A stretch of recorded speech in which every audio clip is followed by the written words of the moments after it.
வணக்கம் மக்களே, வாங்க டிஎன்பிஎஸ்சில ப்ரீவியஸ் இயர்ல கேட்ட ஒரு கொஸ்டின் தான் பார்க்க போறோம். மேத்தமெட்டிக்ஸ்ல ஒரு வட்டத்தின் ஆரம் 25% குறைக்கப்படுகிறது எனில் பரப்பளவில் ஏற்படும் மாற்றம் என்னன்னு கேட்கறாங்க. இதுக்கு டைரக்டா நம்ம ஃபார்முலா யூஸ் பண்ணிக்கலாம். ஃபார்முலா பாத்தீங்கன்னா x plus y plus x y divided by 100 இதுதான் ஃபார்முலா.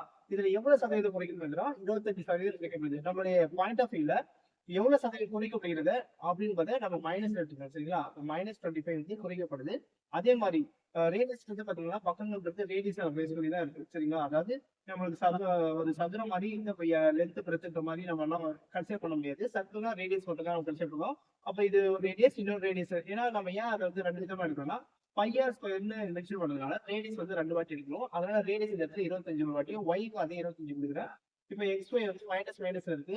மல்டிபிளான எனக்கு என்ன கிடைக்குன்னா 625 கிடைக்கும். 25 வந்து 625/100 கிடைக்கும். சரிங்களா? இப்போ இந்த -25 ஆட் பண்ணா -50. இதோட இந்த 100 இந்த 6.625 அடிச்சா எனக்கு என்ன கிடைக்குன்னா 6.5 கிடைக்கும். சரிங்களா? இப்போ இதை பண்ணா நமக்கு ஆன்சர் கிடைக்குன்னா 50ல 6.25 வச்சுன்னா நம்மளுக்கு வந்து ஆன்சர் கிடைக்குங்களா 43.75% கிடைக்கும்.